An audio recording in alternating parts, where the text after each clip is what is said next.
Selamat pagi saudara-saudara, sebelum kita memulai membaca Alkitab, mari kita berdoa. Terima kasih Bapa, kami bersyukur pagi ini bisa bangun dengan tubuh yang sehat tanpa kurang apapun. Sebelum kami melakukan aktivitas hari ini, kami rindu untuk membaca Alkitab Tuhan, untuk melandasi hidup kami dengan kebenaran-Mu. Oleh sebab itu kami semakin hari semakin berkenan di hadapan-Mu Tuhan. Urapilah setiap kami Tuhan, di dalam nama Tuhan Yesus. Haleluya. Amin. Raja Abia dalam tahun ke-18 zaman Raja Yerobeam menjadi Raja Abia atas Yehuda. 3 tahun lamanya. Ia memerintah di Yerusalem. Nama ibunya ialah Mikaya, anak Uriel dari Gibea, dan ada perang antara Abia dan Yerobeam. Abia memulai perang dengan pasukan pahlawan-pahlawan perang yang jumlahnya 400.000 orang pilihan. Sedangkan Yerobeam mengatur barisan perangnya melawan dia dengan 800.000 orang pilihan.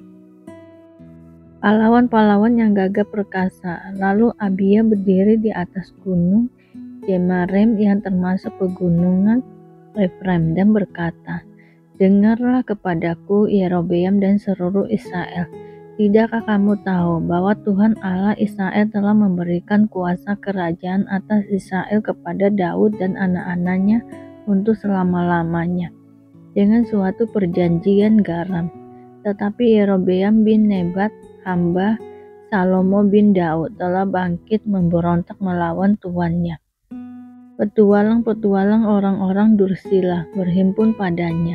Mereka terlalu kuat bagi Rehabeam bin Salomo yang masih muda dan belum teguh hati dan yang tidak dapat mempertahankan diri terhadap mereka. Tentu kamu menyangka bahwa kamu dapat mempertahankan diri terhadap kerajaan Tuhan yang dipegang keturunan Daud, karena jumlah kamu besar dan karena pada kamu ada anak lembu emas yang dibuat Yerobeam untuk kamu menjadi Allah. Bukankah kamu telah menyingkirkan imam-imam Tuhan, anak-anak Harun itu, dan orang-orang Lewi, lalu mengangkat imam-imam menurut kebiasaan bangsa-bangsa negeri-negeri lain, sehingga setiap orang yang datang untuk ditabiskan dengan seekor lembu jantan muda dan 7 ekor domba jantan dijadikan imam untuk sesuatu yang bukan Allah. Tetapi kami ini, Tuhanlah Allah kami, dan kami tidak meninggalkannya, dan anak-anak Harunlah yang melayani Tuhan sebagai imam, sedang orang Lewi menaikkan tugasnya, yakni setiap pagi dan setiap petang. Mereka membakar bagi Tuhan korban bakaran dan ukupan dari wangi-wangian, menyusun roti sajian di atas meja yang tahir, dan mengatur kandil emas dengan pelita-pelitanya untuk dinyalakan setiap petang.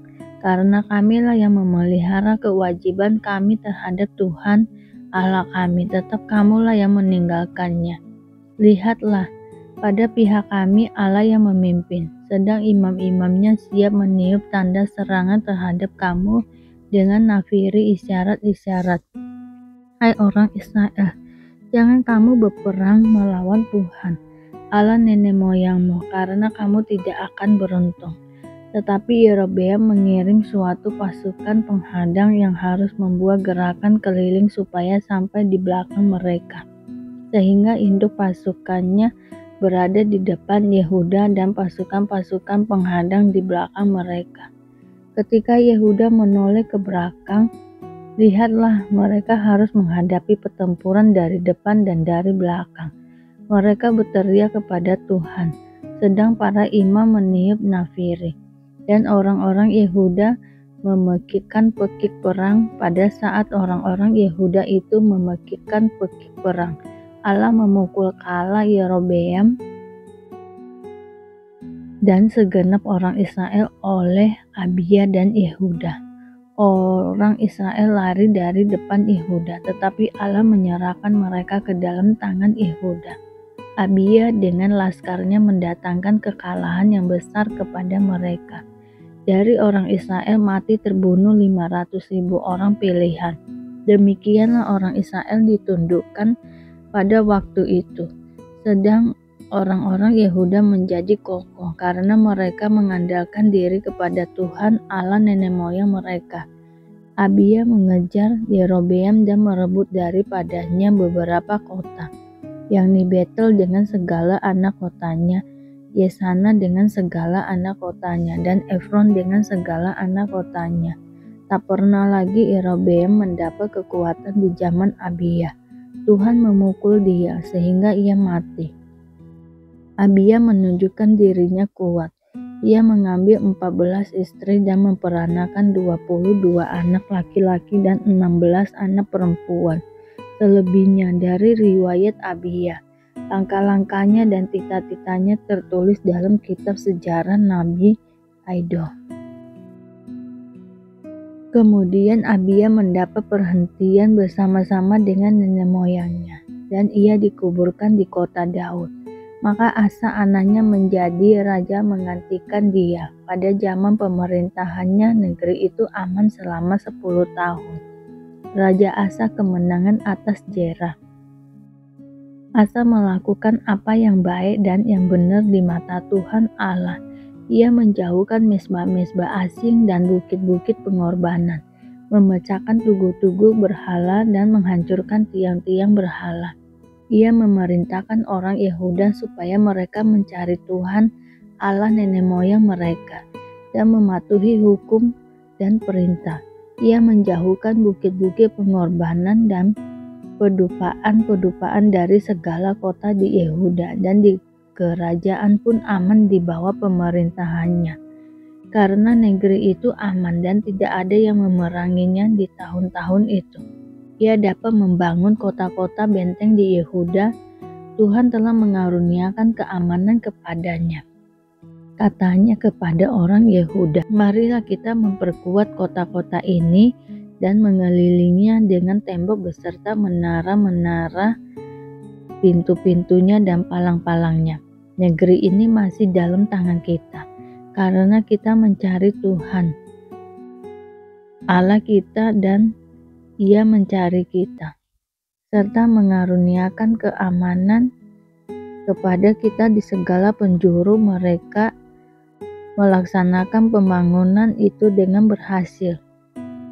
Pasukan-pasukan Asa yang dari Yehuda, jumlahnya 300.000 orang yang membawa perisai besar dan tombak, dan yang dari Benyamin jumlahnya 280.000 orang yang membawa perisai kecil sebagai pemanah.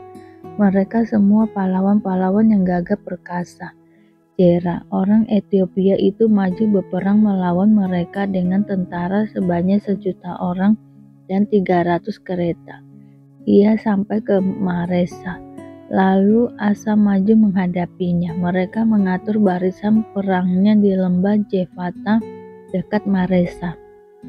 Kemudian Asa berseru kepada Tuhan Allahnya, "Ya Tuhan, selain daripada Engkau, tidak ada yang dapat menolong yang lemah terhadap yang kuat.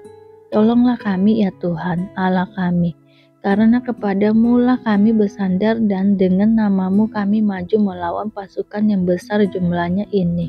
Ya Tuhan, Engkau Allah kami, jangan biarkan seorang manusia mempunyai kekuatan untuk melawan Engkau." Dan Tuhan memukul kalah orang-orang Ethiopia itu di hadapan Asa dan Yehuda. Orang-orang Ethiopia itu lari, lalu dikejar oleh Asa dan laskarnya sampai ke Gelar. Dari orang-orang Ethiopia itu amat banyak yang tewas, sehingga tidak ada yang tinggal hidup karena mereka hancur di hadapan Tuhan dan tentaranya. Orang-orang Yehuda memperoleh jarahan yang sangat besar. Mereka mengalahkan semua kota di sekeliling Gelar karena ketakutan yang dari Tuhan menimpa penduduknya. Mereka menjarahi semua kota itu karena jarahan yang besar terdapat di situ. Tenda-tenda pemilik ternak pun direbut mereka, dan banyak kambing, domba, dan unta diangkutnya sebagai jarahan. Lalu mereka kembali ke Yerusalem. Sekali lagi tentang karunia roh. Kejarlah kasih itu dan usahakanlah dirimu memperoleh karunia-karunia roh, terutama karunia untuk bernubuat. Siapa yang berkata-kata dengan bahasa roh tidak berkata-kata kepada manusia, tetapi kepada Allah. Sebab tidak ada seorang pun yang mengerti bahasanya oleh roh, ia mengucapkan hal-hal yang rahasia. Tetapi siapa yang bernubuat, ia berkata-kata kepada manusia, ia membangun, menasihati, dan menghibur. Siapa yang berkata-kata dengan bahasa roh, ia membangun dirinya sendiri. Tetapi siapa yang bernubuat, ia membangun jemaat. Aku suka supaya kamu semua berkata-kata dengan bahasa roh, tetapi lebih daripada itu, supaya kamu bernubuat. Sebab orang yang bernubuat lebih berharga daripada orang yang berkata-kata dengan bahasa roh, kecuali kalau orang itu juga menafsirkannya sehingga jemaat dapat dibangun. Jadi saudara-saudara, jika aku datang kepadamu dan berkata-kata dengan bahasa roh, apakah gunanya itu bagimu? Jika aku tidak menyampaikan kepadamu pernyataan Allah atau pengetahuan atau nubuat atau pengajaran. Sama halnya dengan alat-alat yang tidak berjiwa, tetapi yang berbunyi, seperti seruling dan kecapi. Bagaimanakah orang dapat mengetahui lagu apakah yang dimainkan, seruling atau kecapi, kalau keduanya tidak mengeluarkan bunyi yang berbeda? Atau jika nafiri tidak mengeluarkan bunyi yang terang, siapakah yang menyiapkan diri untuk berperang? Demikianlah juga kamu yang berkata-kata dengan bahasa roh. Jika kamu tidak mempergunakan kata-kata yang jelas, bagaimanakah orang dapat mengerti apa yang kamu katakan? Kata-katamu sia-sia saja, kamu ucapkan di udara. Ada banyak, entah berapa banyak macam bahasa di dunia. Sekalipun demikian, tidak ada satu pun di antaranya yang mempunyai bunyi yang tidak berarti. Tetapi jika aku tidak mengetahui arti bahasa itu, aku menjadi orang asing bagi dia yang mempergunakannya dan dia orang asing bagiku. Demikian pula dengan kamu. Kamu memang berusaha untuk memperoleh karunia-karunia roh, tetapi lebih daripada itu hendaklah kamu berusaha mempergunakannya untuk membangun jemaat. Karena itu, siapa yang berkata-kata dengan bahasa roh, ia harus berdoa supaya kepadanya diberikan juga karunia untuk mentafsirkannya. Sebab jika aku berdoa dengan bahasa roh, maka rohkulah yang berdoa, tetapi akal budiku tidak turut berdoa. Jadi apakah yang harus kubuat? Aku akan berdoa dengan rohku, tetapi aku akan berdoa juga dengan akal budiku. Aku akan menyanyi dan memuji dengan rohku, tetapi aku akan menyanyi dan memuji juga dengan akal budiku. Sebab jika engkau mengucap syukur dengan rohmu saja, bagaimanakah orang biasa yang hadir sebagai pendengar dapat mengatakan amin atau mengucapkan syukurmu? Bukankah ia tidak tahu apa yang engkau katakan? Sebab sekalipun pengucapan syukurmu itu sangat baik, tetapi orang lain tidak dibangun olehnya. Aku mengucap syukur kepada Allah, bahwa aku berkata-kata dengan bahasa roh lebih daripada kamu semua. Tetapi dalam pertemuan jemaat aku lebih suka mengucapkan 5 kata yang dapat dimengerti untuk mengajar orang lain juga, daripada beribu-ribu kata dengan bahasa roh. Saudara-saudara, janganlah sama seperti anak-anak dalam pemikiranmu, jadilah anak-anak dalam kejahatan, tetapi orang dewasa dalam pemikiranmu. Terima kasih Bapa untuk hari ini, sehingga kami dapat membaca Alkitab-Mu Tuhan. Mari doa Bapa kami. Bapa kami yang di surga, dikuduskanlah nama-Mu, datanglah kerajaan-Mu, jadilah kehendak-Mu di bumi seperti di surga. Berikanlah kami pada hari ini makanan kami yang secukupnya, dan ampunilah kami akan kesalahan kami, seperti kami juga mengampuni orang yang bersalah kepada kami. Dan janganlah membawa kami ke dalam pencobaan, tetapi lepaskanlah kami daripada yang jahat, karena Engkaulah yang mempunyai kerajaan dan kuasa dan kemuliaan sampai selama-lamanya. Terima kasih Bapa. Kami selalu bersyukur atas apapun Tuhan berikan hidup kami. Engkau tidak pernah meninggalkan kami ya Bapa. Hidup kami akan senantiasa berkecukupan di dalam-Mu. Di dalam nama Tuhan Yesus kami berdoa dan mengucap syukur. Amin, amin, amin. Tuhan Yesus memberkati.